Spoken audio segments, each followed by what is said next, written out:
Welcome everyone, welcome to our second panel discussion. And today we're going to talk about a very interesting subject, low budget filmmaking. My name is Nelly Dos Reis and I will be your moderator for today. And today we have four incredible, very experienced producers. Hi everyone. Hi.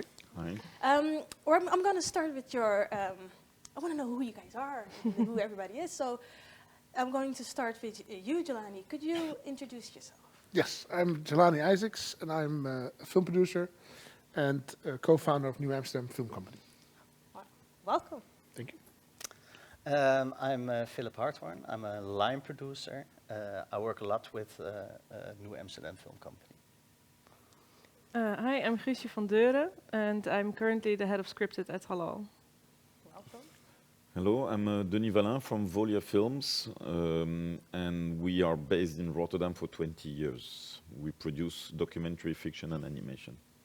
Well, welcome, guys. Wow, so much experience on this couch, and I can't wait to get into this subject because it's a subject that is, especially for the producers, the emerging producers, interesting subject. Because how on earth do you make a film with so little money? But I want to start with you, Jelani, because simple question. How would you describe, if you look at yourself as a producer, of course, how would you describe your work? So how, yeah.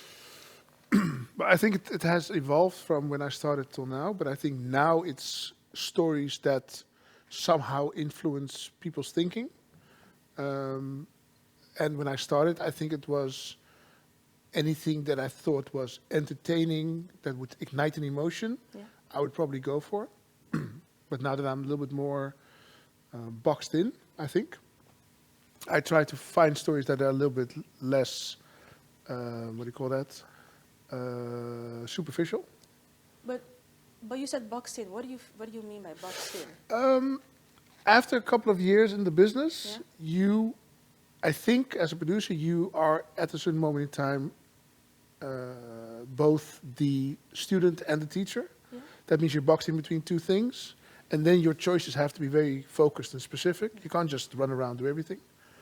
And I've made it so that I focus on that kind of work.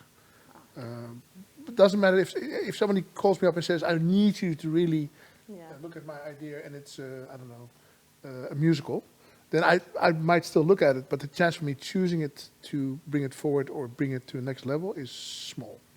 And what is the one thing that keeps you going as a producer? If you look at your career, what's the one thing that you always held on to?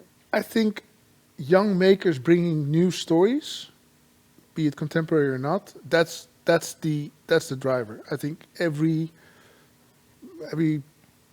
part of my life has always been filled with young people saying, I think we should move on and look at something else. Yeah. And that drives me a lot. Okay. Yeah. And if you look, could you tell us a little bit about your career? Yeah. So, what have you done? What have I done? So I think I'm the odd one out in the sense that I wasn't raised in film production. I was raised in advertising production. Okay. So my background comes from that, which is short projects with a lot of money, which is complete opposite of long projects with little money. But because of it, I was asked to work on a lot of different kind of movies as well, and then grew into becoming one of the producers. So my career is a very fast advertising producer, and then a very slow learner when it comes to long form. Oh. It's Yeah. nice. No, it's perfect. No, it's perfect. Yeah, I was matured, and then I could enter a different world. It was nice. Thank you. Philip. Yeah. Yeah. I was like, oh, he already knows the question. Could you tell me about your work? About what does a line producer do? Yeah, so basically, if the producer has developed the project, the script, and financed everything, that's the moment that I basically take over, which normally for a feature film will be somewhere around 3 or 4 months before the first shooting day. You're responsible for the budget, but also all the logistics, putting together the team, and you're basically standing next to the director, who is responsible for the creative part, and I'll be responsible for the logistics, scheduling, and budget, obviously. And how did you become a freelance line producer? Yeah, so I studied film and television, which is a theoretical study. Yeah. And then I did an internship at Habekratz, where I knew the producer, Julius Ponte, who was a friend of mine. And yeah, basically started as PA, blocking the roads, doing all the stuff that people don't want to do, but are still very important to push a project forward. And from there, did assistant production manager, line producer. Yeah, basically. So I didn't do like a study to become a producer, but yeah, a little bit. Yeah, how to say it? I taught. Self-made? Yeah, well, Yeah? self-taught, Self-taught, basically yeah? self-taught. Yeah, as you go. What is the just to have what is the difference between a producer and a line producer? Like, what is it? Could you explain? Well, I am not part of the development process. So the script development or the budget development or writing the application for the funds. Also not in part, basically the creative part of the casting. There's a lot of stuff that already happens before I actually start. And there will be like casting, locations for a big percentage should already been found. And you need to have like a script that matches the budget preferably. Yeah. And that's the point. And the head of departments should already kind of be confirmed when I start. Okay. But I'm not responsible for post-production, for instance, or anything that has to do with the release or the marketing. I'm actually basically, I get the money to make the movie, I make the movie, and that's it. And then it's finished. So your part is actually 4 months before actually filming. Yeah. And then the filming period, and then wrap, and then that's and it. then wrapping for 2 weeks to a month, basically. Okay. Yeah. 2 weeks to okay. That's, I really thought the last filming day would be the last one, but. No, because then all the invoices come in, and you Yes, still need to of do course. some logistical stuff that needs to be arranged, and so you're still, but not like on the same stress level as those 2 months of shooting for sure. Okay. Well, thank you, Philip. Guusje, Yeah. head of Scripted, Halal Amsterdam. Yeah. Could you tell us a little bit about your work? About what I do at Halal Scripted? Yes. So I develop all the scripts there together with my team, and I do all the financing. So I basically do everything that Philip just described. He does not do, and then I don't do anything that he does. So So I develop the scripts. I have strong relationship with the filmmakers, and I support them during their process of development. I make a financing strategy and I follow it up. I do all the applications, I do all the networking to get partners for the film attached, distribution partners, financing partners. And then when the film is being shot, I do go to set sometimes, but just to stress people out basically, because I don't have any other function on set really. Is it really what happens when a producer walks on set? Well, I've never experienced, but people just don't take me very serious, so I think that's probably why. But I think a lot of producers do have that effect. Yeah. Is that true that people don't take producers as serious? No, it's a joke. Okay. No, I take Guusje very serious. Yeah, thanks. On and offset. Yeah. Well, I think there are some people who do get stressed when a producer enters a set, but if everything is going okay, there shouldn't be any stress. No. But when the film is shot and it enters post-production, that is when I re-enter as well, because I support the filmmaker during the editing and the sound and music and everything. And I have a partner at Halal, Ingmar, who is more like he's more of the business producer, so to say, and he is very involved during shooting. Okay. So it's mainly me who just kind of you know, I watch all the rushes and I go to set sometimes, but I really tune out a little bit when I start shooting. Oh, you're also involved with the creative part? Yes, Yes, mainly. mainly, Yeah, yeah. mainly, yeah. Yeah, And what is your favorite part about being a producer? reading. Really? The stories Yeah. when they come in first? Yeah, yeah. Yeah, I think sometimes when I'm being very honest, I'm more of a story maker than a filmmaker, I think. Yeah. Do you think that's something that a producer needs to have to be a very good producer? Being able to tell, I mean, story making? I think being a producer is a very like a very individual thing, or like it has a lot to do with your personality, and it's a very everybody kind of gives shape to what a producer is or should be in his or her own way. So I'd really rather not answer that question, because I don't think that's the way we should think about producing. I think everybody should just, you know, like discover what producing is to them. You're answering the question. Yeah, oh, yeah. Yeah, Okay. but yeah. Yeah, yeah. Oh, that's a nice answer. Yeah. Yeah. Fair answer. Yeah. Denis. Can you repeat the question? No, sorry. It's always difficult to be the last one because they already said such wise things.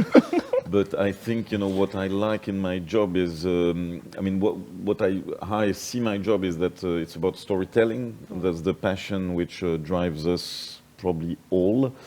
And, you know, storytelling in all its variety, its differences, its, you know, whether it's emotional, plot, etc., etc. That's what, for sure, as producers, we have a big responsibility for everything related to financial aspects of the work, from development, because you have to finance your development as well as you can with the few tools we have. There are not so many in development.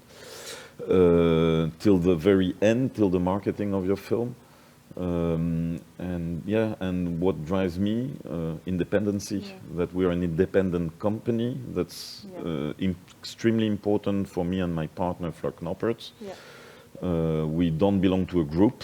We want to do what we want in the system given to us, which is good but not perfect. You know, no system is perfect.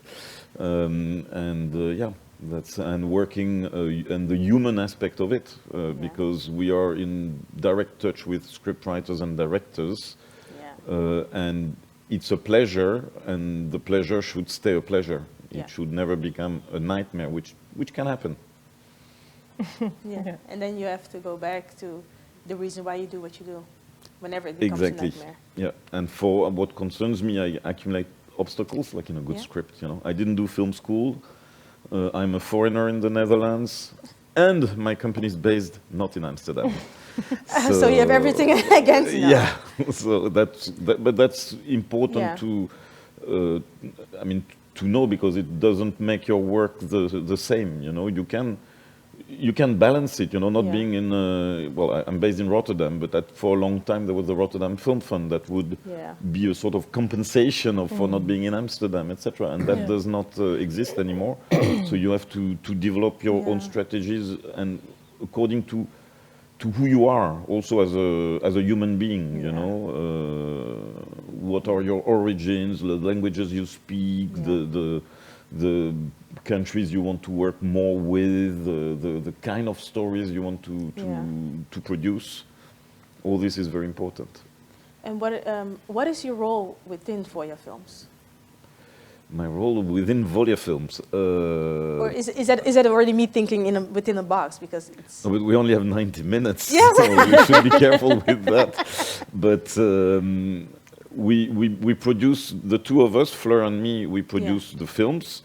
Our division of work is not, there is not one person who does exactly that and the other one exactly that. We talk a lot. We exchange, you know, she's maybe a little bit more on some financial aspects, but I'm also more on the financing plans, the checking budgets, you know, it depends. She's more in the end of the financial, you know, cost reporting, all these things. In development, we're quite equal, I would say. We give feedback on what we read. We discuss when we need to have a script consultant jump in the project, you know, to refresh everything. Yeah. So that's what we do, and we manage a company, we manage the project, we manage ourselves. Sometimes that's the most difficult part, because I'm maybe more the guy going also internationally in the company. So I go more to co-production markets, festivals, Berlin, Cannes being the most important, and some others. To be aware of what's happening in the world, because we do only international co-productions, whether we are minority or majority, which is a concept we could discuss later. What does it mean? We'll come back to that later, yes. But thank you. Thank you guys for being here. And I'm just going to start with Jelani and Philippe, because you work together for Rabat and the Oost. And the Oost and Rabat is Philip. It's more me, yeah, and the Oost we work together. Yeah. And we're going to start with Rabat. And we're going to look at the trailer. If I'm... Ik moet morgen naar Marokko. Kibes. Ik weet het ook pas sinds vandaag, man. Mijn vader heeft de oude taxi verkocht aan een vriend. Ik moet hem brengen. Echt? Is je vader gek of zo? 3000 kilometer. Ik ga wel met je mee, man. Ik heb toch niks te doen. Nee, man, hoeft niet. Over een paar dagen ben ik terug. Bespreken we alles. Sophie?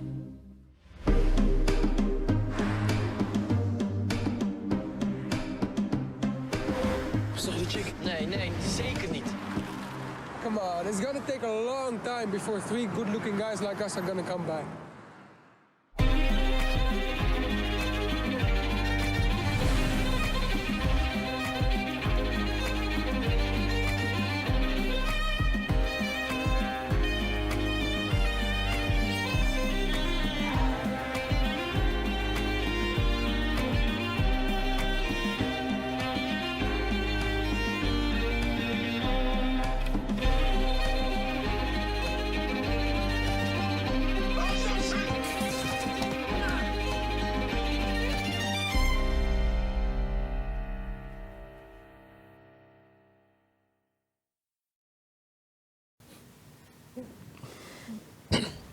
So, Rabat is considered a low-budget film. Was this already a decision that was made when you were writing, like when you wanted to make this film? Yeah. Well, first of all, let me say I wasn't part of the financing thing, but I know quite a bit about how it went. So I know Jim and Victor and Julius and Frieder Wallis. They were developing this. They wanted to get funding from the film fund, but the film fund, I think, they closed the door a few times on the project. Also because I think back in the days the rule was you already had to have made a movie. It's still the rule, to be able to get financing. And they owned the company Habekratz together, which later became New Amsterdam. And they just gambled all their money on making a movie, and they said just like, okay, screw it. We're gonna take the risk, we're gonna make this movie, and this is our chance, and let's do it now. So it took a lot of balls for them. I was about to say it. And, it's a huge risk. But But not only them, right? Also and crew. also let me explain a little bit more. So I think the initial budget was around 180 or 200,000 euros, and I think with marketing and everything that came later, when they found partners for the release, it ended up being somewhere around 320,000. Yeah. But the only way to be able to make this was to do it with the crew that we've been working with, making video clips and short films in the beginning, and say like, hey guys, we have no money, but we want to make this film. Yeah. So do you want to go on this adventure with us? Yes, yes, yes, or Yes. yes, yeah, yes or yes, because we were all like pretty young. The compensation that everybody got was like, okay, so what are your out-of-pocket costs, like for your rent Yeah. and your heating and your lighting for 2 months? And yeah, we'll compensate that. And for the rest, there'll be food, and we're traveling, and we're making this movie together. Yeah. And we went on this road trip for, I think it was about, I don't know, like 35 or 40 days, of Wow. which we shot 34. Starting obviously as it's a road movie Yeah. at the beginning in the Netherlands Yeah. and ending up in Morocco. Everybody was so tired, like nobody could move anymore. The last After the shooting 40 days, it days, was yeah. really hard to get people out of bed to actually, you know, like, okay guys, come on, we gotta go, we gotta finish it. Oh. But yeah, no, it was tiring, but it was an amazing adventure, obviously. Would that be like, so to have people come on board with you for a low budget film? Yeah. Is it really they have to be motivated by the idea, right? Yeah, yeah, Because yeah. that's the only way. That's that the you only could, way. You don't do it. You can't do it for money. Yeah. That's and I think for a lot of people, it's also the start of their career.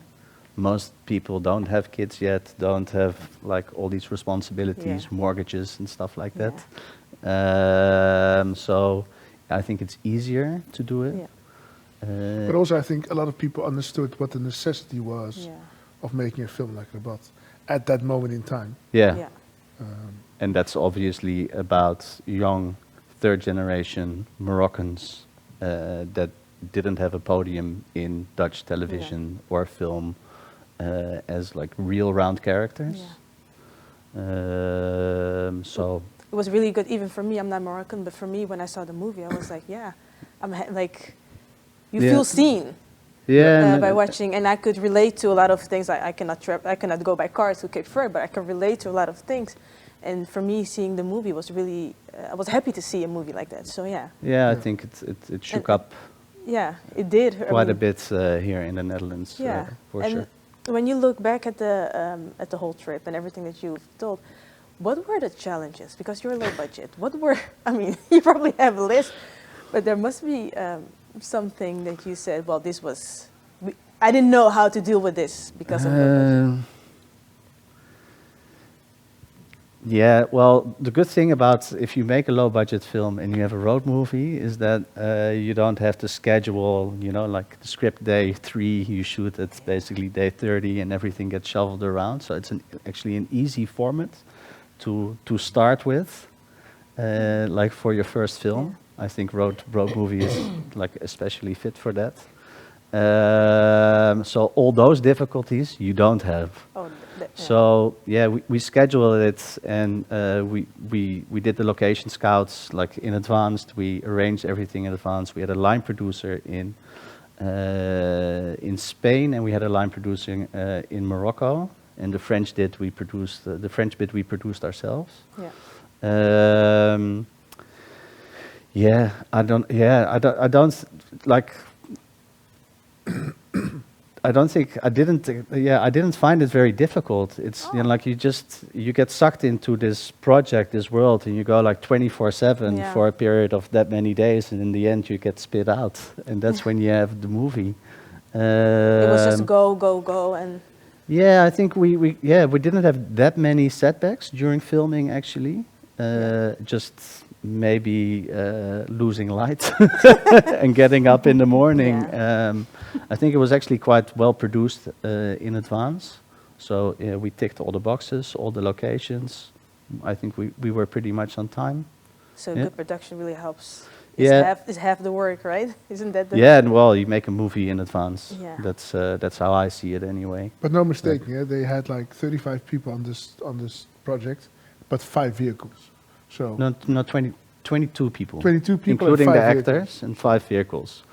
for the whole production. For the whole production, we had like one 24 cube bus, which had like costume, lighting, grip, wow. everything. And then we obviously had like the hero car, the taxi.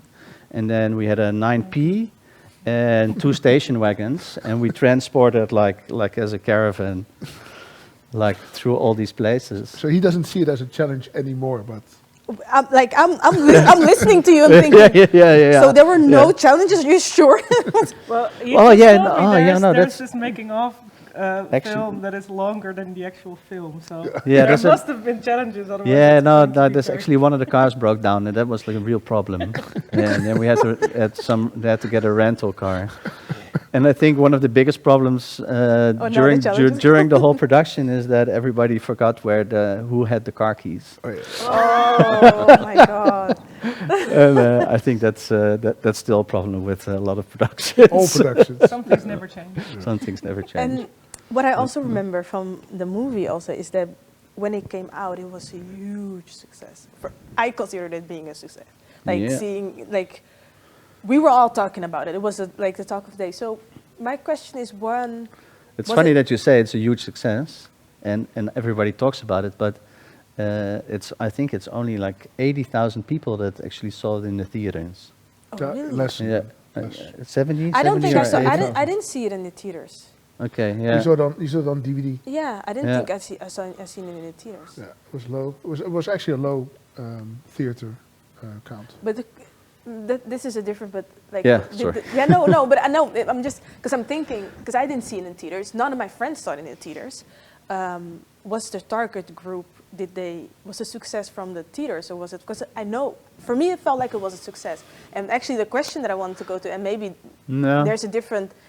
Another question: was the movie successful for you? But it's also what is success? Like, what do you measure success with? So. For me, the movie was a successful movie because I know we were, like, everybody was talking. I grew up in Rotterdam, the west side of Rotterdam. Yeah. We were all talking about it. Yeah. So for me, if I talk about Rabat, I say, oh my God, that was a successful movie. Yeah, was it successful? Yeah, I think it reached like a really big audience in the end. Especially a new audience. And a new audience, a multicultural audience. And I think like it's obviously like Julius and Frieder and Jim and Victor, they never expected it to be as a success, even like the attendance in the theaters. But after Nasreddin won the Gouden Kalf for Best Actors, and I think the movie was nominated for 3 Gouden Kalven. Yeah. So, and obviously he did the Wilder speech. Yeah. That actually became like a really big thing and drew quite a bit of attention. Yeah, for me, and drew like an extra audience for sure. For me, it was a game changer. Rabat changed my whole perspective of how to make a film. And I wasn't even in film. I was just, I was involved on the side. I helped around with a little bit of some logistic stuff, and then I thought, this film comes out and it just changes a conversation. Yeah, it did, really did. And I thought that was amazing. And I've been ever since striving to get to that same place. Well, it's interesting when you ask, like, how do you define a success? Because, you know, like, attendance is very measurable. Yeah. Like, box office is very measurable, but impact is something that is very hard to measure. Yeah. And I think that Rabat was a big success in terms of impact. That's why I ask you, like, because it's if 80,000 people is not a lot to see a movie, but I know the impact that it has. So and seeing Nasreddin win Gouden Kalf is really so I think that's also a part of the success and what it did with the people. I'm sorry, but 80,000 people. Yeah, a lot of people would be very happy with 80,000. Nowadays, with the numbers in the cinemas, it's huge. Yeah. And for a film which budget was 200,000, you said? Yeah, let's say just over 300. I'm sorry, it's even profitable. Or should be almost break even. And of course, it was a complete dark horse too. Yeah. Like nobody saw it coming. No, that's true. Yeah. And it was different because there are certain movies that you would see continually come back, and this was something so refreshing, so different. So that's why I said it. I think it actually still is. I think it's still relevant. It's still refreshing. The Rabat film gets thrown at me all the time by students. Like, I saw this great film, you should see it, teacher. I'm like, okay, cool. Okay. What is it, Rabat? Okay, yeah, let's definitely watch it. But it was shot on 5D, which was in that time was also was like everybody was shooting with their photo cameras, and everybody was like, and all the DPs were like, "You're crazy. Why would you even?" Yeah, there was one film in, I think, Canada that had done it before. Yeah. And then we were the second one Wow. actually to do this. So yeah, so we had like, I think we had like four bodies, and it was like rented from Camelot because we didn't even. Nobody had owned it. Yeah, it was like Canon 5D Mark II, I think, or even maybe Mark I. But we didn't have the money to buy those bodies as well, so we had to get sponsored by Camelot. Yeah, Well, it was all worth it. yeah, totally.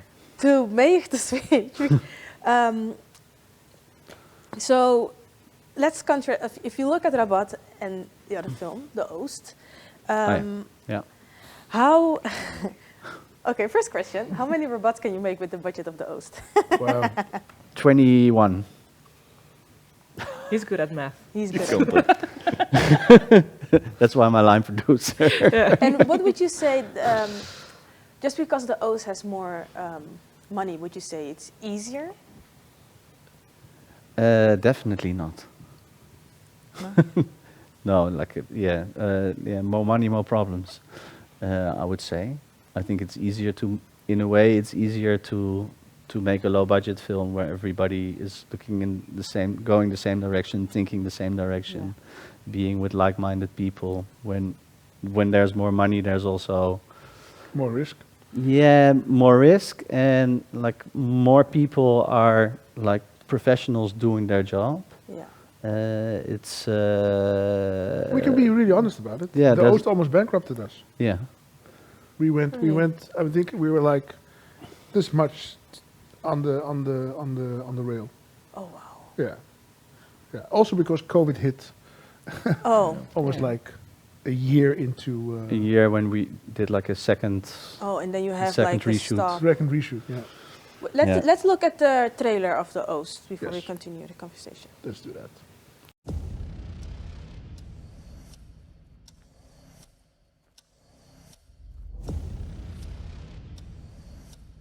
Momenteel regeert chaos het land. Jappen zijn net weg, Engelsen zijn weer gevlogen. Doen en de Indonesiërs, zoals ze zichzelf al noemen, liggen met elkaar overhoop.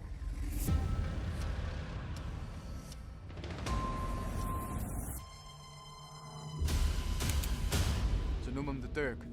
Ze zeggen dat hij niemand hoeft te rapporteren. Ik ben hier gekomen om mensen te helpen of net als de rest een beetje rondjes te laten. Kun je door goed te doen de zondes van een ander vergeven krijgen?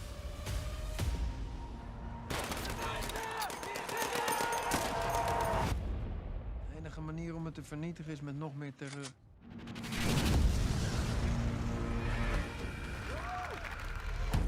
Vraag je je nooit af wat we hier nou eigenlijk aan het doen zijn? Onze Vader, die in de hemelen zijt, geheiligd wordt in uw naam.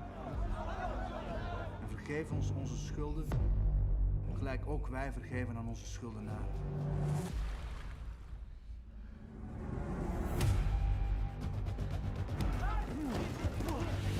Wat hier gebeurt, heb ik me niet voor ingeschreven. Er zijn maar twee soorten mensen op aarde. Jagers en prooien. En jij?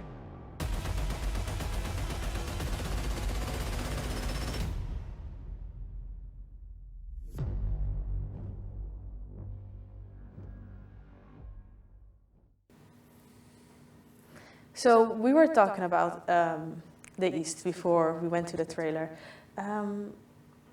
You mentioned bankruptcy, so I'm going to ask you, what were the challenges during making the East? And yeah, let's start with that. I think scheduling was a big challenge because we were scheduled to shoot this in a certain period of time, and then the Indonesian government requested some time to read the script again. Because they haven't read this, they didn't read They this. probably did, but then some others did not. So Okay. it had to be reread. Okay. I think when they saw 140 white boys all shaven in their visa application, they thought, I hope you're not colonizing us again.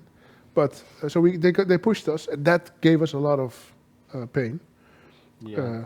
it pushed us past our ideal period. So we had to almost get pushed like 3/4 of a year. No, it was Whoa. a little bit different. Like, so we did the visa applications already like in June, and we were supposed to shoot mid-October for a period of 6 weeks, and then that's when the mousson starts in the area because we were shooting on Java, in the middle of Java, and then we were supposed to go back to the Netherlands, shoot the Dutch part, then come back in the beginning of February and shoot for another 6 or 7 weeks.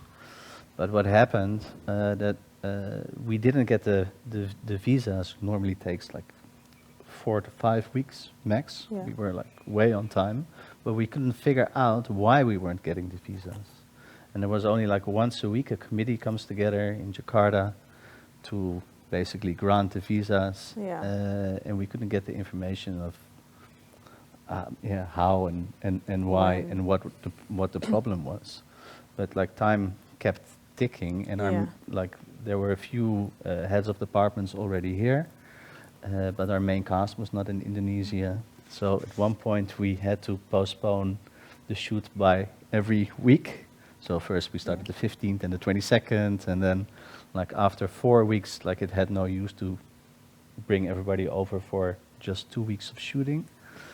And then we went back to the Netherlands, and the day that we actually got back in the Netherlands, while the crew was waiting in Singapore, because they had to leave the country as well. While the crew was waiting in Singapore, I was in the Netherlands, and then the visas were granted, but then it had no use to actually go back to Indonesia and shoot for 2 more weeks. So then we had to postpone till the beginning of February, obviously after the mousson. But then there were scheduling problems with a few of our actors, and then we had to shoot the whole film in less than 2 months. Oh, wow. But with a crew of 250 people on a daily basis, moving around the middle part of Java, like as a circus, because it's not easy. Like here you go on the road, you drive for half an hour, and then you're 50 kilometers further, and there you go on the road, you drive for 1.5 hours, and you're 25 kilometers further. So it was a moving circus around, and it put like a lot of pressure. And we also, talking about the near bankruptcy, Money. obviously that costs a lot of money if you have Of to course. postpone, like I can only hear like it ticking, tick, tick. crazy money. But what also happened at the same time, and that is something that you can never be like prepared for, like I think it was like a big telecom company got bought over by a Chinese company around New Year's. Oh, yeah. So we were getting, when we started, we were getting 18,000 rupiah for the euro. And in those 2 months' time, it went from 18,000 rupiah to 14,000. So basically, that means like you're losing around 22% in your financing of the Indonesian part of the shoot. And that's like, it's like you know, like €500,000 just gone like that in a day. Yeah. And how did the decision making went during this process? Because I can only imagine that you have to make decisions like quick, especially when it comes down to that amount of money. How And we had different stakeholders. So there were stakeholders that were invested in the film making, getting the film done. Yeah. Then there were stakeholders that were risk management, like the completion bond, which I think was a good thing to have, although it also stressed a lot. And then there was just us, the partners, having to think about where the money was going to come from anyway, because it needed cash flow as well. So I think on a decision making, it was Philip and Sander on set. Well, actually, Philip on set. Sander And was Sander there flying in and sometimes. out. Yeah. And then Sander and myself in the Netherlands together with all the other partners trying to figure out where the money would have to come from. Yeah. And then I remember having to make €80,000 decisions on a Sunday morning that then had to be in Indonesia that same date for him to be able to shoot. So it was strenuous. Remember that? I remember it very well. And what lessons could you take from making a low budget film like Rabat into making a huge film like the East? If you could take one lesson, what would that be? You need your friends, otherwise you're going to get Yeah, well, I think that that got us through, obviously, is that the DOP, the production designer, the first AD and me, we have done some, like, almost all our projects together, apart from the first AD, obviously. So we were like a tight group, and that helped because it was a very stressful time, obviously. And you need to have like really never trust give each other. trust each other and have a go-get mentality, or else like you're gonna break. You're gonna drown. You're gonna drown, and you need to be so whether it's like a low-budget film or like a high-budget film. Although I do consider The East as a low-budget film because, in my opinion, it looks like something that could have easily costed like 11 or 12 million euros. How much did it cost eventually? I think in the end it's like 7.4, 7.5, million. 7.3 million. Yeah.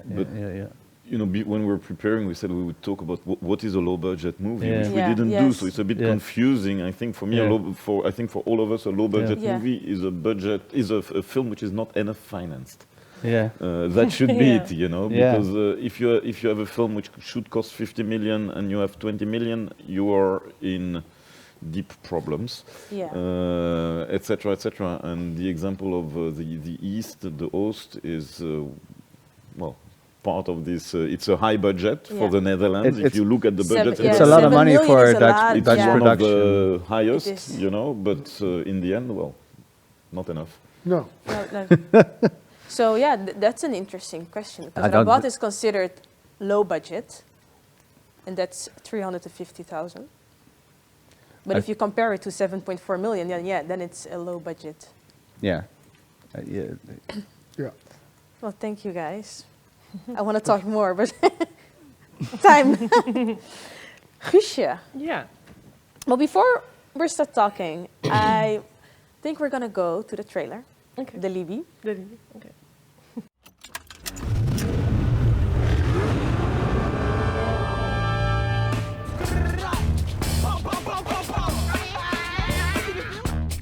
Wanneer gaan jullie jezelf een keer serieus nemen? Als mijn EP is gedropt, dan gaan Greg en ik die gaan vliegen. En ik zweer het... Serieus, zei ik. Serieus. Geef acht! Hey, what the fuck doe je? Wat de fuck doe jij? Wanneer ga ik je weer zien, dan? Geef me je nummer. Hij is zanger, hè? Ik ben upcoming. Kom vanavond naar een Jimmy dan. Bro. Kev. Hoe gaan we ooit die Jimmy Woo binnenkomen? Hé, wat Kev. Luister dan, die brother van jou die kent DJ Dex, toch? Kan hij lijst voor ons fixen bij de Jimmy? Ik denk dat je daar binnenkomt. Wat is er met jullie, vriend? Bro, je moet me helpen, man. Oké, maar heb je die lijst gefixt of nee? Hebben jullie ook speed? Hallo, junkies. Ai. Oh, Bilal, ik kom klaar. What the fuck, Nee. Ik kom van een broodje pindakaas en een beker siroop. Iedereen draagt een pak in de Jimmy Woo. Noem je dit een pak? Fuck aan met die pak. Ik ga mijn examens makkelijk halen. Begin het topnotch, dan worden we miljonair. Het enige dat jij gaat doen na de zomer is bananen verkopen op de markt met je pa. Op een dag dan is iedereen safe. Iedereen kreeft, we vliegen broodje, iedereen zweeft. Waarom gaan alle mokro's eigenlijk zo hard op Cristiano Ronaldo? Omdat hij een mokro is, jong. Bro, ben je dom of wat? Hij is Portugees. Hij is een mokro van binnen, ja?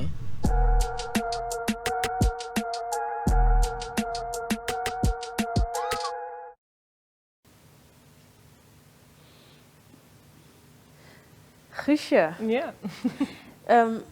I remember going to, because I went to the movie theater to see this one. I did go to the movie theater. And I remember what I mostly enjoyed about it, it was all of the new faces. Because I was used to seeing the same people, and if you had a person of color, it would be that one person that would be in all movies. And what I really enjoyed is I was introduced to a lot of new actors. How did you how did you involve them in this process, and how did this come about?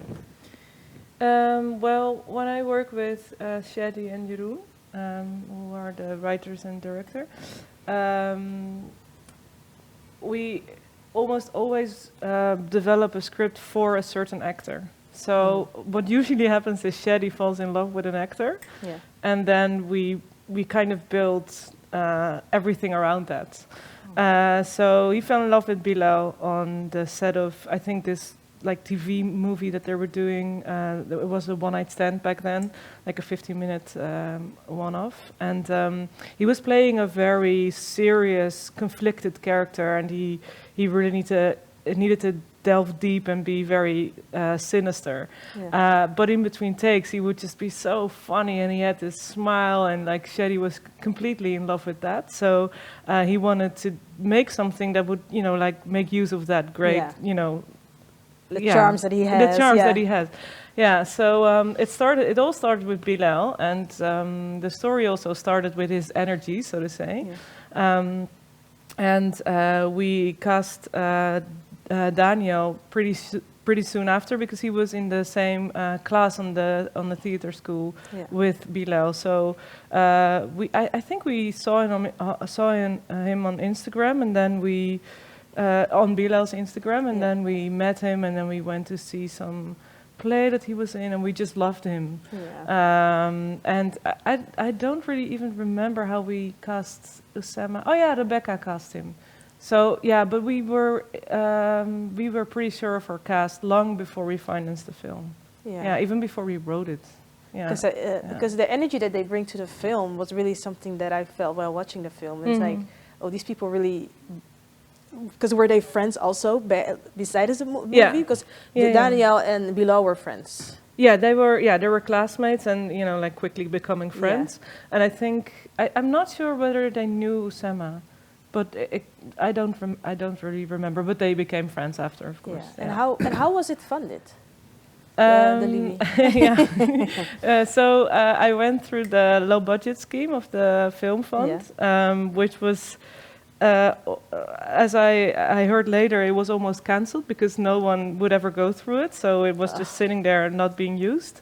It was actually the only scheme that I could go through because I was a beginner producer. So I applied there, and we got. Back then, you would get like 2,500. 250,000 euros. So that was not enough. We had to fund some more also to satisfy the film fund, because we could only get a percentage from them. So we got the Amsterdam Fonds voor de Kunsten. But then it was still not enough, and we were already in pre-production. And then I always give her all the credits, like Sasha Gertzik, who was still at the BNNVARA back then. She saved the project, because I sent it to her. Well, it was weeks before shooting, honestly. And why did you send it to her? Did you like the gut feeling? I need to send it to her because. I don't know. Hope. Yeah, I think it was probably a gut feeling, and also I thought, well, it just fits BNNVARA perfectly. Yeah. It is now finally in a state that I can, you know, like pitch it to her. Yeah. But I thought, you know, like she won't have the space for it probably because it was so late. And she told me that she received it and was like, oh, I'm going on vacation like today, and now I get this script and I'll just read it. And she read it and she was like, I'm going on holidays today, but I really want to make sure this, you know, lands here. And then she took 1 day of her vacation to push it through. And and then we got funded completely by BNNVARA and Kobo. Yeah. And again, you go back to the people believing in your ideas and in your plan. She really recognized something in there that nobody before saw, I think, in terms of distribution partners. So that was really cool. Yeah. And during the process while filming, what were your challenges or anything that? Yeah. Well, the funny thing is that I really identify with the way you just said. Like, I don't remember it being challenging, because I really don't. I just remember like it's like a summer breeze when I think about it. It was just it was very happy. Everybody was so committed to it. Everybody was very excited about it. Everybody was just really happy to be working together on something that we believed in. And we had a lot of freedom because we didn't have a lot of partners who were somehow, you know, like really looking over our shoulder and checking what we were doing. So it was really like a big playground. Yeah, so of course it was challenging, but I don't remember it being challenging. Yeah. Because you love what you do. Yeah, yeah. And could you take us through the creative process?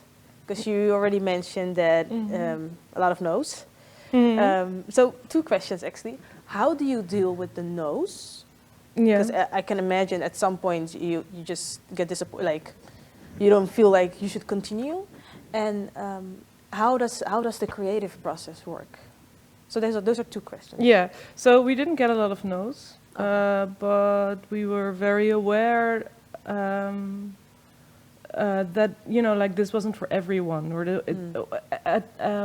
in one way it is, because we knew that it was very universal, and everybody could identify with, you know, it's about you, basically. So in the end, everybody could identify, but we were very aware that it was not, you know, like on paper, it was not for everyone. Yeah. So we got one big no that was later, you know, like on the premiere, this guy came up to me and said, like, I was wrong. I said, I know. Oh, wow. Yeah, so that was fun. But we didn't get a lot of no's, so that was good. And the creative process, well, I work with Jeroen and Shadi a lot. We have like a little development company together. Okay. And we are just very tight when it comes to developing. So it's usually Shadi that comes with an idea, or Jeroen. And we kind of get into a room together for like 1 month or 2 months, and we just kind of toy with the idea and just like look at it from every angle. And usually we have the story by then, or like a version of the story. And then they start working on the script, and I just join in a lot. I think the way we develop is very... the time I invest in it, and the way I am involved in it is it's a little more than usual, I'd say. But I'm not sure how everybody does it. So yeah. Yeah, but because you also told us that you have a little bit of the storytelling part that you really. Oh yeah. That I love. So, that you love about it. You I slightly lean on more to that side. Yeah. Could you tell us about that? What do you want to know about it? Because as a producer, I can imagine you you dive into projects, you get projects, and you love, like you said, you love reading. Yeah. So how do you keep being a producer, but also the storytelling parts? Like you love to tell stories, but you're not a filmmaker. I mean, until so far. But how do you combine that, and how do you? Where's the line? Yeah. Or do you have a line, or? No, I have a person representing the line.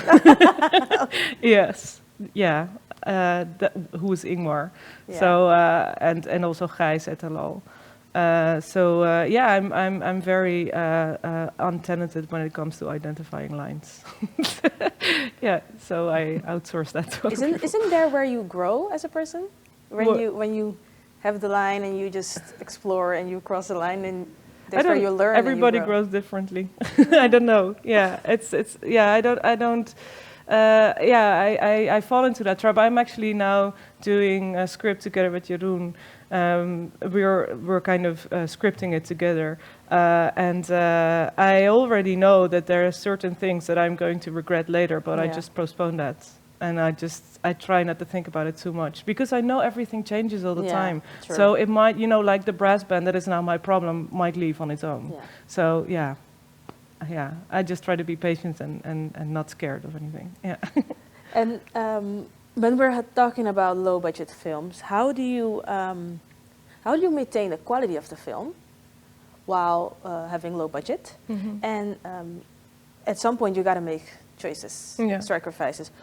Are there certain things that you sacrifice, or certain things that you leave because of the budget, or is it? I mean, it's different with every project, of course. But how do you make those decisions? Well, together is the most important thing, I'd say. Yeah.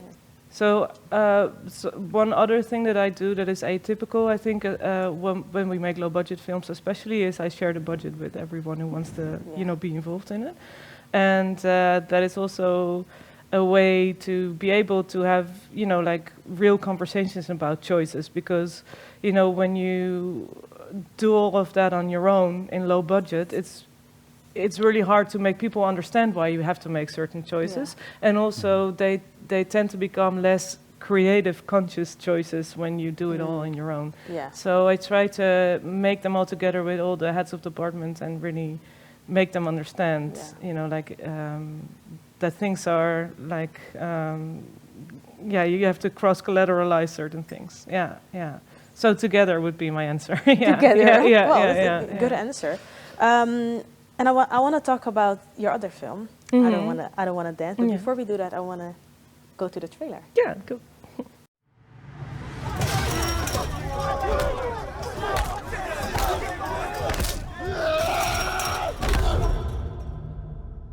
Sorry, tante.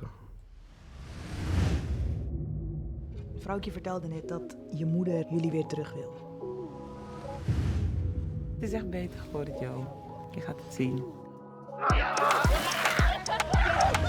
Mama die werd gek van die jointgeur. Een van de belangrijke voorwaarden waar we het over hebben gehad is de dagbesteding van de jongens.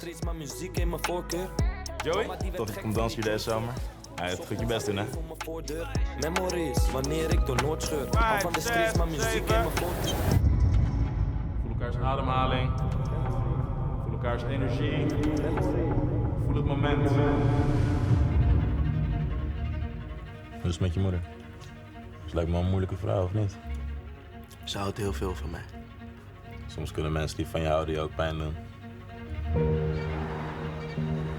Er zijn ook speciale tehuizen voor jongens zoals jij. Hè? Jongens die niemand wil hebben. 5, 6, 7. Bro, ik was toch beter bij tante Rita dan mijn mama, eerlijk. Gelukkig heb ik tenminste één goede man in mijn leven. Je haat me toch? Je haat me. Je haat me. Je hebt toch schuld, of wat? Je moet niet praten over dingen waar je geen verstand van hebt, joh! 5, 6, 7.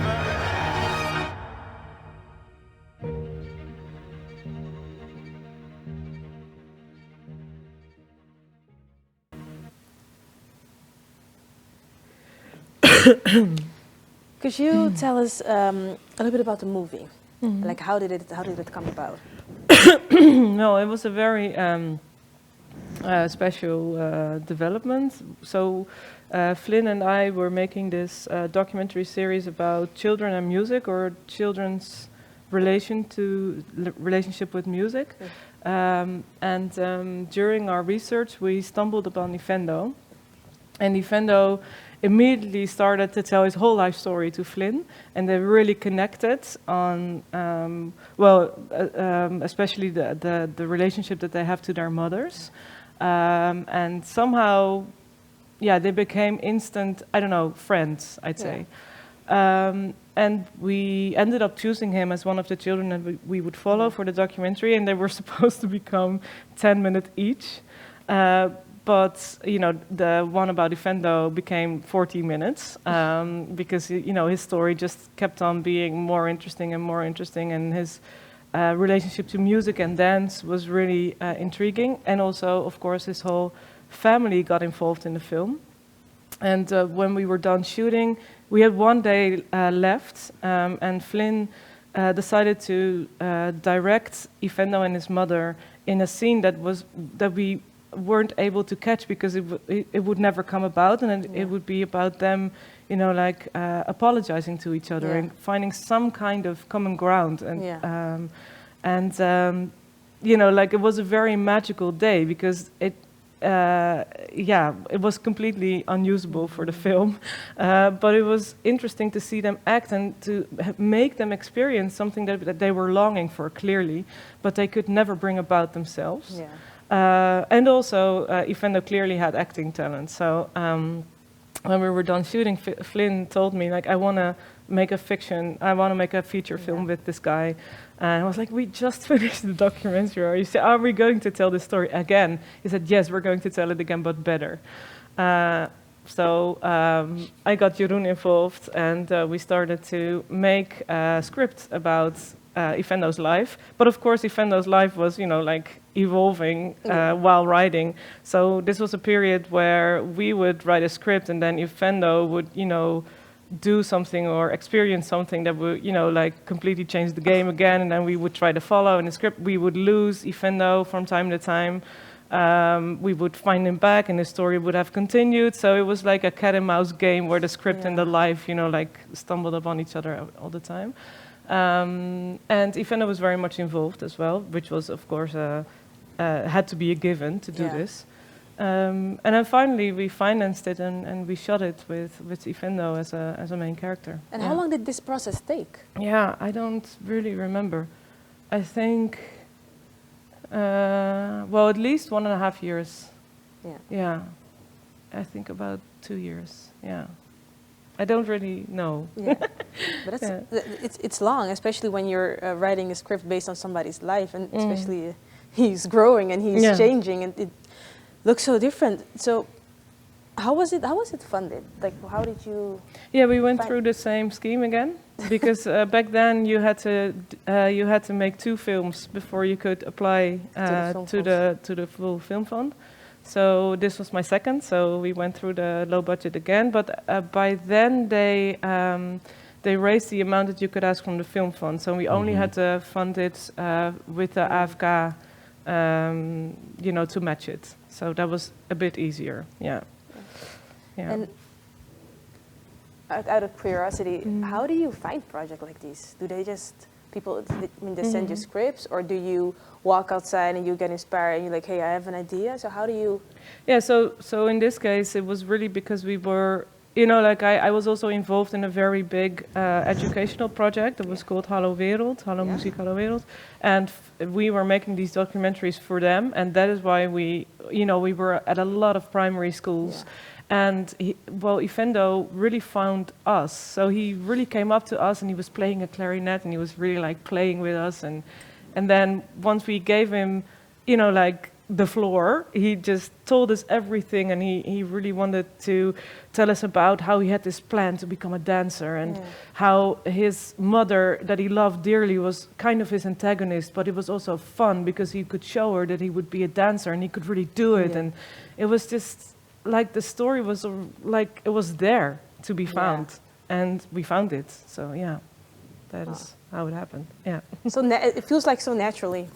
Yeah. Things just, you have to really go with your gut feeling, and things happen naturally, and then you just pick it up and then continue with it. Well, you do need to go out, because I always find, just the other day I was sitting in a cafe and 2 aspiring filmmakers were talking to each other about how there's no stories in Amsterdam, and how all the films that were made in Amsterdam were like only Moroccan mafia films and stuff. And I was like, no, that's so untrue. You just have to go out and engage, and not just don't expect if you walk the streets that the stories will just wash up on you. That is not how it goes. You really have to go out and for example, teach in the primary school and really see the lives of these little people who will, when they start to trust you, tell you about what they're dealing with. Yeah. So don't be lazy. That's Philip, really I see you laughing.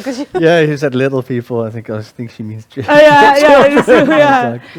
These the young little, Ifendo was only 10 when we met him, and when the film was done, he was 17. And he lived with us for a while, which is also very crossing, when you get crossing lines. So yeah, we get really involved with our stories. But that's also at the same time, you're crossing a line, but at the same time, that's where the stories are. That's where you get the best, when somebody is like very open and you get close, the person trusts you. Yeah. He lived with you? Yeah, during filming and in the months before that, he lived with us. Yeah. Wow. Yeah. What was the budget? It was 500,000. Yeah. Yeah. Wow. Yeah.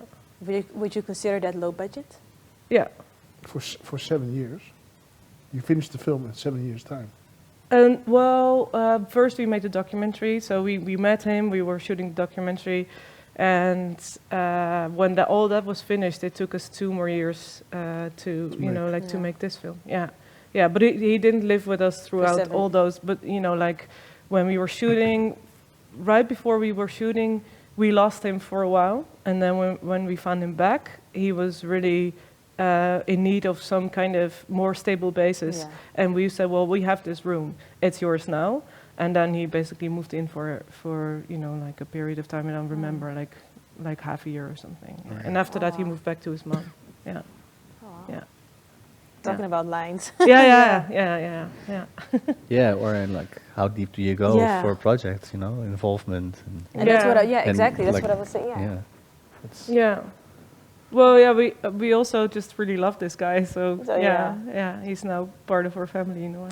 Yeah, and also, you know, like we are very good with all his family. Yeah. So everybody was very much involved and very proud. You know, like the premiere was really understated because it was during COVID, so we couldn't have any people, only ourselves, you know, like our crew and the family. But they were so proud, even though the story is such a dramatic story too.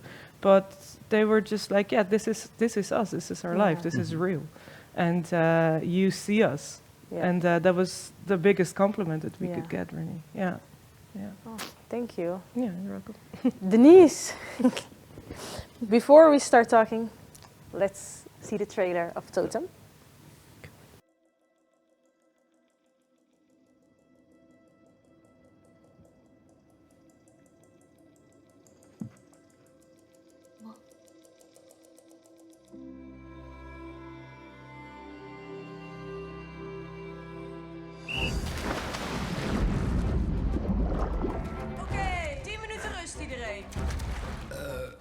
Netjes.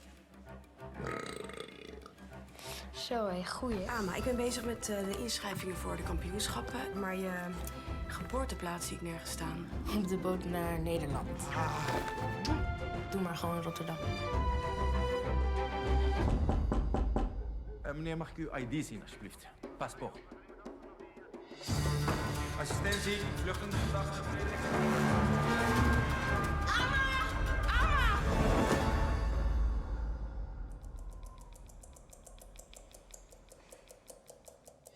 We zullen ze vinden.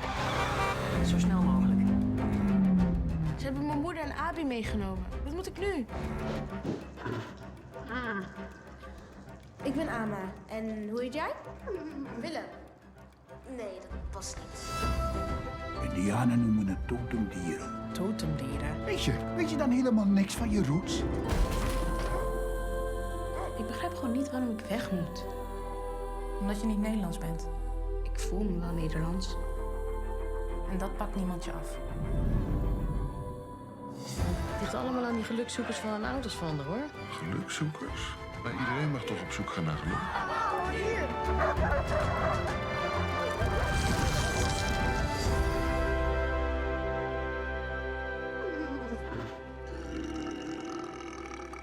Wow!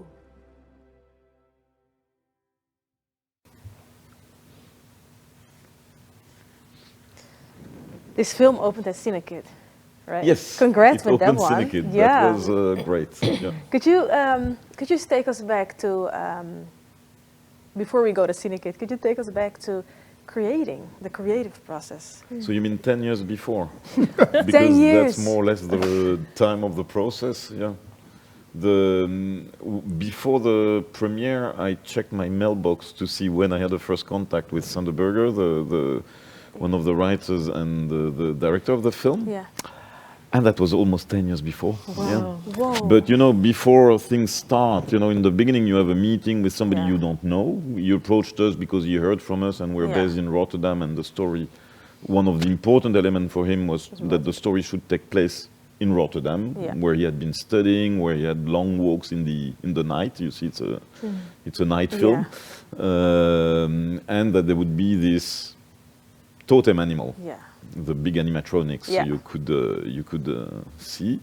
So these were the two important elements. So we started to talk about that. But you know, from a meeting to another, you're 1.5 years later when you really say, okay, let's go for the treatment now. Because that's what you need.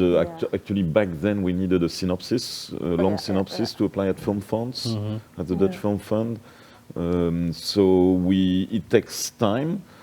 Sander back then was, I think he improved a lot because we do other projects with him, but was not trained as a scriptwriter. So after a couple of drafts we read, we brought in a scriptwriter, Bastian Tichler, with whom he was teaming up on another project, which I didn't know. And then the process really started. And then, when you turn down once in development stage, you lose 6 months, 9 months, a year sometimes, because you have to rethink all your process. You have to wait the next deadline. You have to wait, at least 3 months to get your answer, etc., etc. So time slips away very easily and a lot of in patience. filmmaking, and I think it's for all of us the same, that one day you wake up and you think, that's 5 years I'm working on on this project and it's not finished. Did you have a amount of years you wanted to work on it? Like when the first moment he approached you, and did you have like, okay, so I'm looking at 2-3 years? Well, 2-3 years, no. I think my colleague sitting here will agree with me that 2-3 years. No. Maybe, but it didn't happen to me yet. Yeah. Usually it takes, what everybody says is 5 to 7 years. Yeah. So that's what I was hoping it would take, but it took 9-10 years. But again, with moments where it's not that we worked, I hate people who say, I worked 10 years on that project. Yeah, but how many days in the 10 years, If it's 10 days in 10 years, it's not, it's okay. But we didn't work only on that project. It was the same for the creative team. They had different projects. Actually, Sander and Bastian did a telefilm in between, there was other activities. Yes. It's not, I don't want to put all the blame on the financiers or whatever. It's we also took our time. It's also life. Also, and it's also part of, a project sometimes has to mature a bit. The time makes it get better in the storytelling, in the elements you want to add. You have more time to talk about casting, for instance, which with kids is a problem because you shouldn't talk too early about casting because kids get older. So that's, but yeah. And how did the creative process then work if it's spread out of 10 years? So how were you involved in the creative process? Well, we are involved for this project because every project is specific from the very beginning, from the idea of the maker till really the last stages, which were sound post-production and VFX. And we're involved at every stage of development, so treatment, first draft, second draft, till how many drafts you need, which can be 5 to 15, more or less. And then you apply to finance your movie at the different financiers you foresee, which can be public funding, can be public TV, can be streamers, can be whoever, and you try to package your project and to, in our case, we always work with international co-production. So this was we were 3 countries. What countries was it? The Netherlands. We went then to Norway because we had co-produced a Norwegian movie, and we kind of naively thought, maybe they owe us one. But at that round, they took 4 projects, and we were number 5 on the list, so it didn't work. Then we went to Denmark.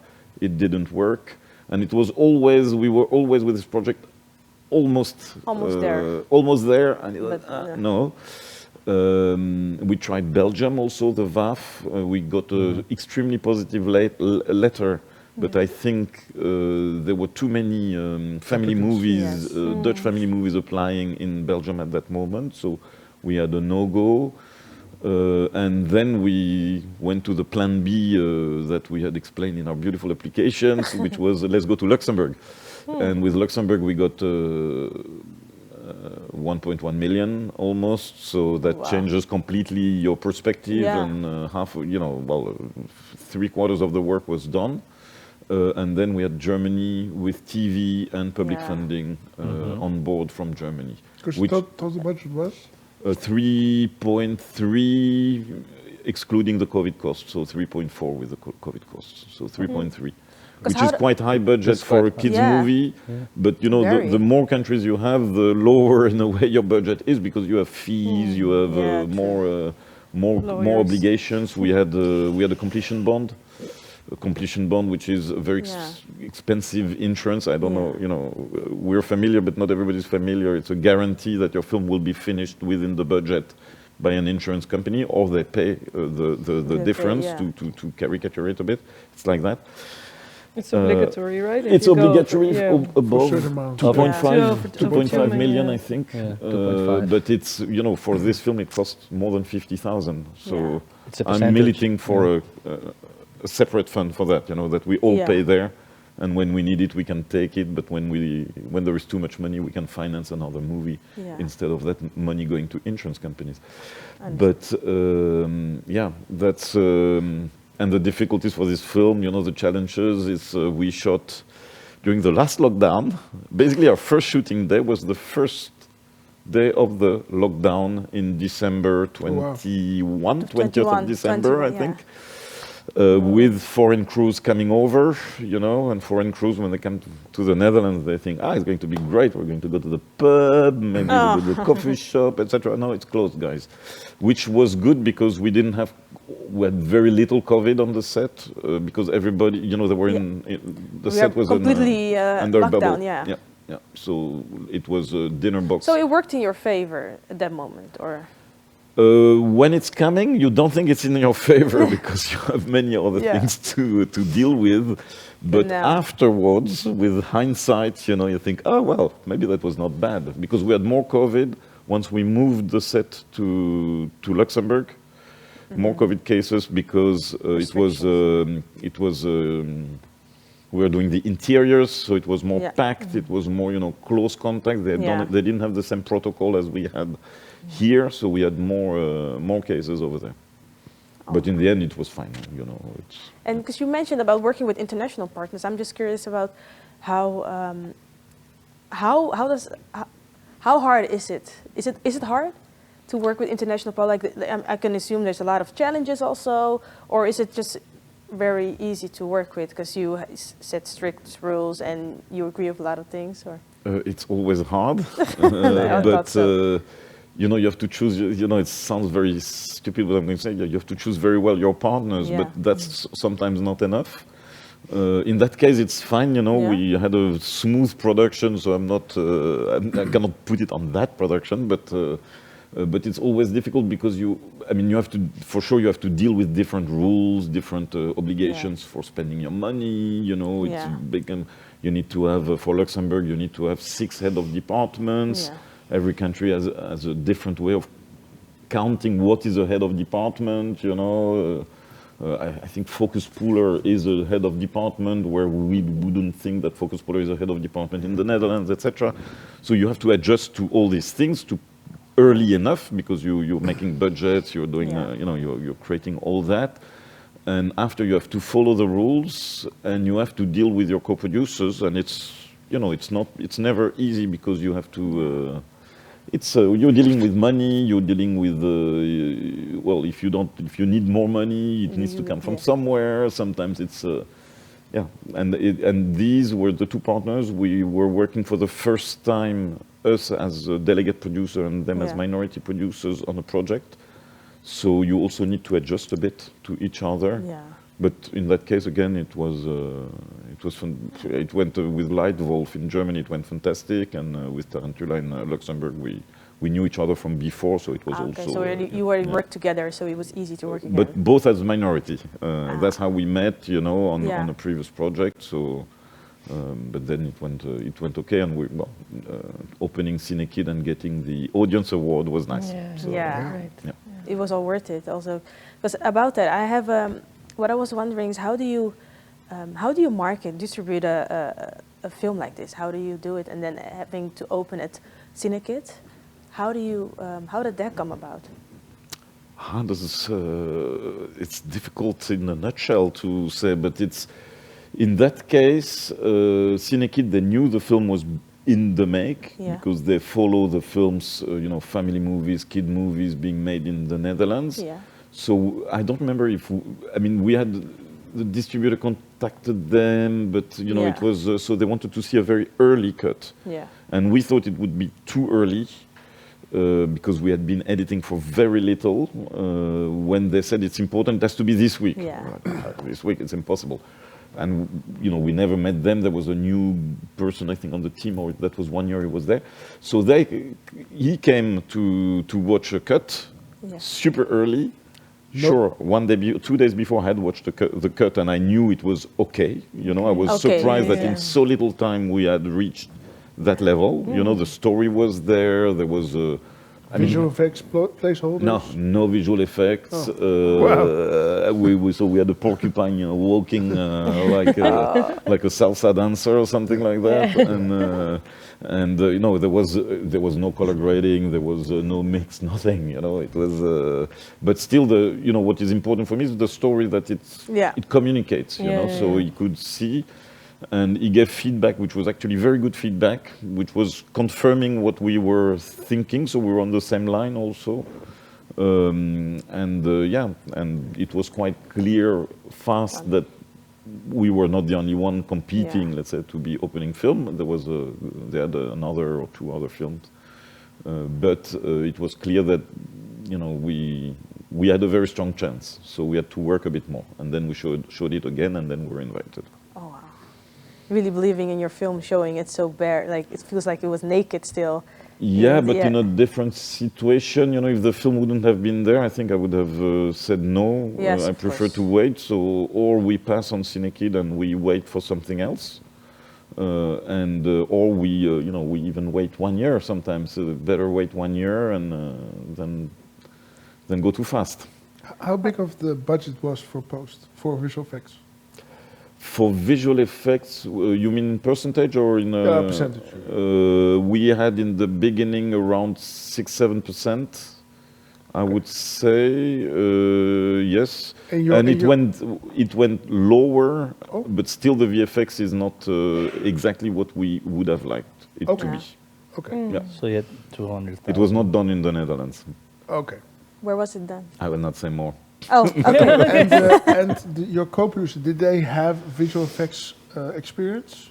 Not so much. No. Not so much. We had much more because we had done previously a movie with big VFX. It was not an easy process. No. I mean, VFX is really something I'd rather keep. Avoid. Not avoid. I love VFX. I think it's great that we can keep do it close to you. Close to me. Closer to me. That's or maybe in Belgium, but like, an easy drive distance. And did you hire a visual effects producer within the company to start a bidding process and do the storyboarding and sit together with the DP and the director to actually put out a bid to certain visual effects companies? We had a post-production supervisor, and the post-production supervisor is not a VFX supervisor. Yeah. No. I'm afraid we're getting into very technical things. No, and there was a VFX supervisor from the other company in front of us, but I think what I did at some point when I thought it was not going very well is to hire somebody for 2 days in Amsterdam to check the VFX, and we discovered more than what we can see, me not being, I can see on a screen, but I don't count the pixels, for instance. There are tools I don't have to know what is good and what is bad, and it was really bad. But the reason why I ask is because when you make a budget, even like for a low budget, if you go to a visual effects company, they will say, it's going to cost 300,000 euros, and they send you a list. Yep. It's based on this, and then you go like, okay, well, let's go to this company, says 400,000 euros, this company says 450, and then you go like, okay, well, let's go with the one for 300,000. It's just because you don't have the knowledge as a producer. No, but what I would always recommend is to, far before pre-production, actually sit with the DP and hire a visual effects producer, who's not based at a visual effects company, but is a freelancer, independent, and start like making the visual effects list, and kind of the shot list already, which is already good to have. Maybe you can even storyboard it, and then put out the bid. And then the bid comes, and it's like, yeah, but you don't need this, you don't need this. No, but we had all these lists. I mean, the list, we had all of them, and we could, you know, for sure, delete this, delete that. Sure, we worked a lot on our editing, you know, to try to avoid as much as possible, you know, without being in the way of the story, to avoid as much as possible the VFX. We even shot it, you know. There are some shots which are in a darker ambience to make it easier, etc. So all this, for sure, there was a big preparation work. Yeah. But you know, afterwards, you know, after the war, all the generals are wise, so we could have done better, for sure. You can always do better, but you also expect people to know a bit better their core job sometimes, you know. From Cinekit, we're going to go to EFFR, International Film Festival Rotterdam, because your film Luka was in a competition for the big screen competition. Let's look at the trailer.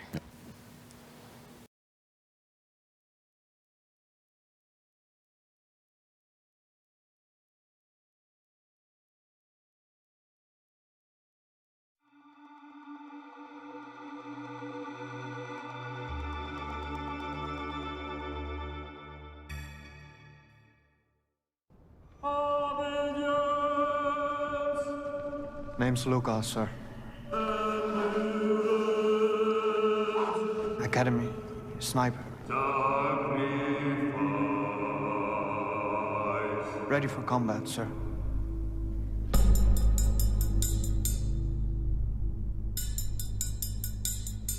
Constantine, second lieutenant.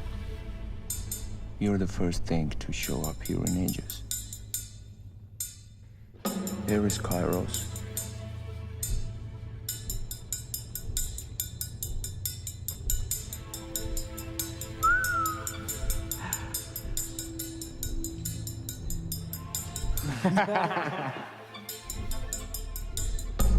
Here is our northern defense line.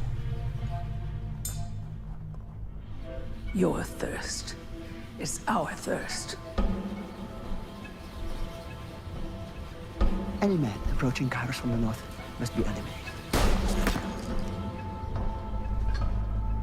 The wind is rising.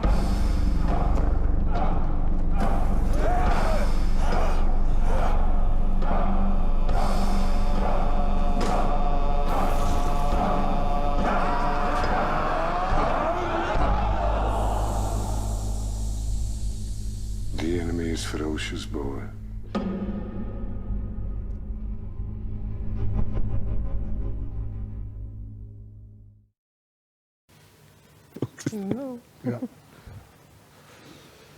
So you had your world premiere at EFFR, and how was it received?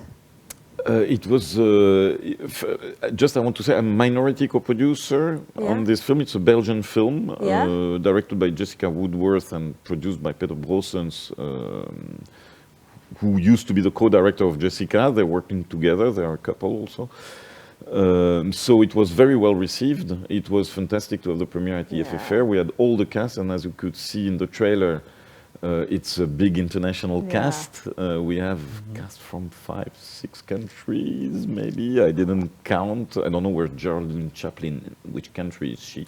US, Switzerland, Spain. Citizen of the world, something like that, you know.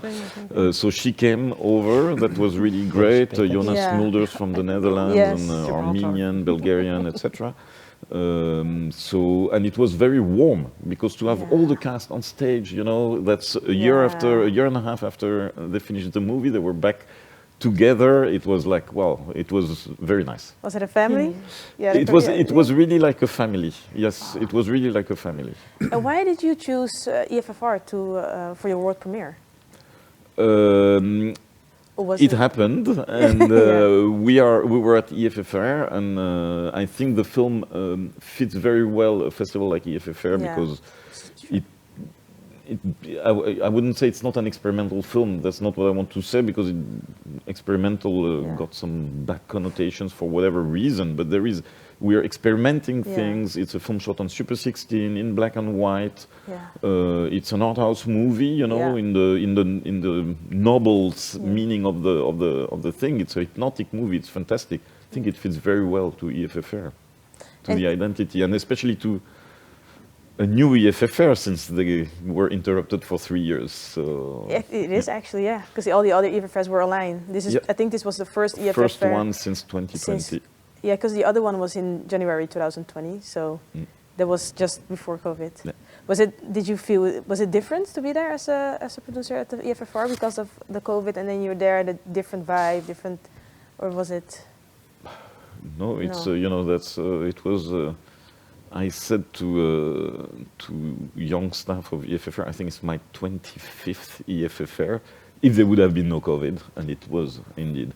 So it's like, you know. It was like never before. It changed. EFFR changed, but it's really nice that it's back, and that we can have in our town such a huge cultural event. You know, I mean, it's a huge festival with an amount of visitors competing with Berlinale. Yeah. It's quite amazing. You know, it's an audience festival, and some festivals are not made for the audience, are just made for industry people. Yeah. So. And how do you choose? Like, how do you choose festivals? Like, you make a film like Luka. At one point, you were looking at festivals. How do you choose? How does the process go to choosing a festival? Or do you? Well, we don't always choose. You know, we have to. It depends on the completion of when your film is completed. Yeah.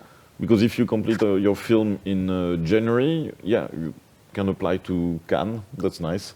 You can start with that. But if you finish your film, you know you're going to finish. You cannot finish your film before June. For Cannes, it's too late. You cannot apply there. And sometimes you want to wait 1 year, but sometimes you don't. So then you would rather apply at Venice, at Toronto, etc. And festivals, you know, you have what we call the Class A festivals, so which is Sundance and. Actually, well, there is a classification, but still Sundance is not in it, but should be in it, you know, etc. But there is the important festivals that we know: Venice, Toronto, Berlin, Cannes, San Sebastian as well. San Sebastian, Rotterdam on a maybe different category. Carlo Vivari, but it also has to do with the fact that sometimes you cannot wait because you already have a set release date. Yeah. And there's a lot of festivals that will not show your movie if it either had like an international or local release. I think local release would be more easy, but if it would already have an international release date or in over one or two countries outside the local release, then they will not take your film into competition, right? No, it's per continent. You know, some festivals. You know, you have the world premiere, international premiere, and European premiere for us. And the world premiere is like everywhere. It's the first time you show your film, so it can be your local premiere at the same time. You know, if you show it, and the international premiere is the premiere after your local premiere, basically. What was the total budget of Luka? 3 million. And how much of that did you finance? Around 10% in the Netherlands, plus a remage. It got a remage, like Totem got a remage in the end. So that's. And what did you have in hand when you applied for that 10%? What did they have already in place for you to work? Only Belgium. Only Belgium. Only Belgium. We were the first one, I think, to get our money, and we got it at the first try. And cast was known already? The cast, no. Not at all. No, I mean, Geraldine Chaplin was known because she was in the previous movie of Jessica and Peter.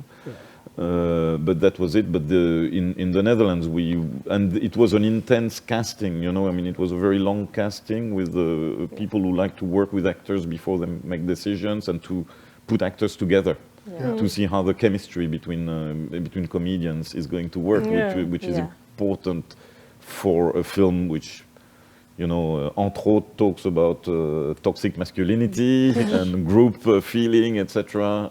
Well, it's nice to see how they're going to move together and how the body languages are going to express themselves and all that. And how long did it take to make the film in total? How long? This, I don't know when they started exactly the process, but it's inspired by an Italian book of Dino Buzzati. It took several years, and then again, well, we had COVID, you know, so shooting. There was two different things, because the film originally was supposed to be shot in Armenia, so all the recce had been done in Armenia. And then the war between Azerbaijan and Armenia broke up, so we said, okay, we're not going to take that risk. I don't think we can bring our cast, even if there is peace, which there is, you know, I don't think it's a very dangerous country, but it's still for risk, the feel, for the entrances, you know, I'm not sure completion, there is no completion bond, but a completion bond would certainly not authorize that. And in the end, we shot in Sicily, which also means we got extra money because we got money from the Sicilian region, and it's all shot in Sicily. Thank you, Denise. You're welcome. And we're already towards the end. I think we're already past time. We're already towards the end. But I still have a question for all of you. I'm going to ask you the tips and tricks that you have for emerging producers, but also what tip would you give your younger self? So let's start with the easy one. The tips and tricks that you would give to emerging producers. So the one thing I learned really was that because it takes so long for a film to be made, you have to be absolutely sure that the story you're telling is still relevant for the future. So that means that the development, the maturing of your story, you have to go through many other people's hands, eyes, and heads to get to a story that then relates on a deeper level than just, oh, I've got this crazy impact idea, let me throw it into a movie form and let's go. That's one. And then I think my younger self, if I had known that I enjoyed certain type of films earlier in my career, I might have become more involved in that earlier on. But when you're young, you also kind of go where the water takes you. And maybe you lose a little bit of time in that crossing. I think.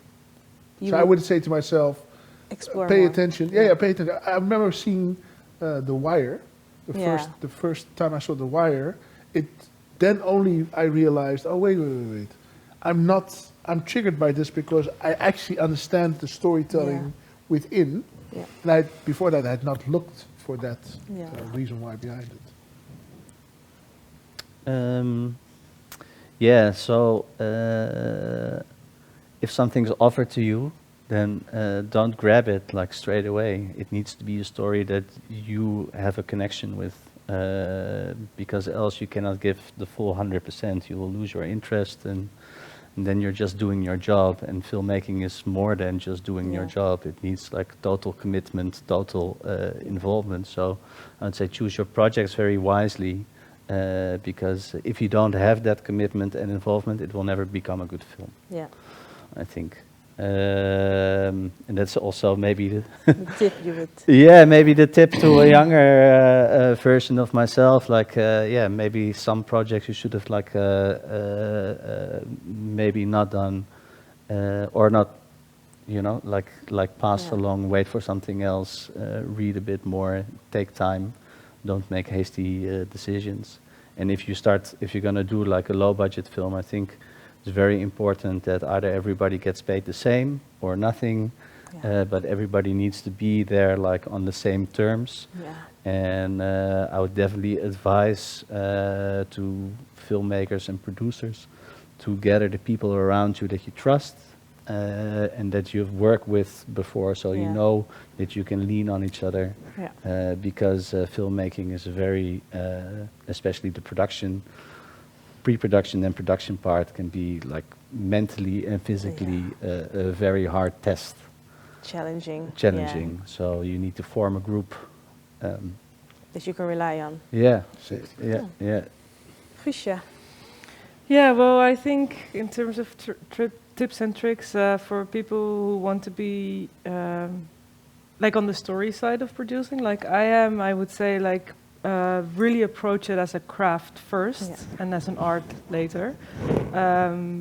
You know, I'm from a musical background, so I am very used to seeing people playing scales like for hours every day, and then maybe at night have one moment of real art.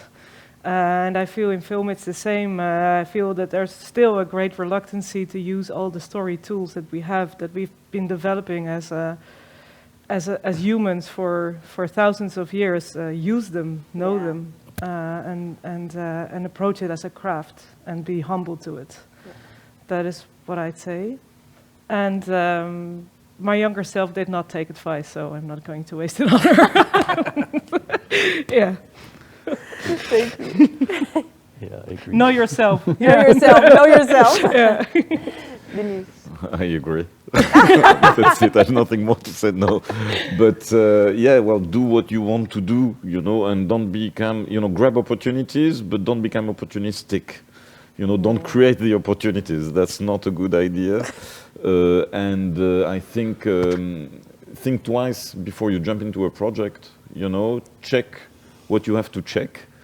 Whether it's people, whether if it's your story, the themes, you know, you agree with the themes, with the message, you know, whatever. Mm-hmm. But this is the most important. If not, my advice would be go work in a bakery or something else. I don't know, anything, but not cinema. Not this, you know, so. Yeah. And a tip to younger self. That was the same. That's you didn't listen. You didn't listen to any advice. I have teenage kids at home. You know, it's very difficult because of that to give them advices, because I remember how I would take the advice. Yeah, opposite direction. Well, yeah, avoid that. Okay, maybe different. What was the craziest advice somebody gave you? Like something that you thought this is the worst advice somebody gave you. Worst advice. Yeah. There is, I don't know if there is worst advice, but there is advices I didn't follow, and what I could, you know, say now is that, you know, communicate with your colleagues, with your peers, with the people you know when you have a difficulty in content development, in legal aspects of your production, financial aspects, whatever, in choosing a partner abroad, when you want to go to an international co-producer that you've never worked with. Always nice, you know, to ask two people how did it work with them, if it's not a producer who is new on the market. And you know, when you hear about a conflict with that person you think is good, ask the reasons of the conflict, and to both of them. Because conflict, you know, we have big mouth in this industry sometimes, and we love to talk about problems and disasters, etc. In our productions, and well, we should also talk about the nice things, and why a disaster happens is sometimes a bit unclear, you know. Can I add one piece of bad advice that I stumbled upon just yesterday? I was driving past a shop that had in the window it had a poster that said "Never trust anybody under 30." And I think especially when you're making a low-budget film, you should trust people under 30, because you know, like their motivations and everything they will, you know, contribute and add and advise towards your project will be motivated by their passion and the necessity to make your film. Yeah, so you should really trust people under 30 because they do amazing things. Yeah. Yeah. Well, thank you. On that note, we have come to the end. 90 minutes went by so fast. I just want to say the panel discussion was presented by the New Producers Academy. Is in collaboration with Playgrounds and funded by the AMARTE Fund. I would love to thank all of you guys. Thank you for your open stories, all sharing your knowledge and everything. I learned a lot, and definitely the people watching at home also. By the way, New Producing Academy has an open call for 18-month fellowship program. You can apply by going to the website and look at all the details. Again, thank you for watching, and until next time.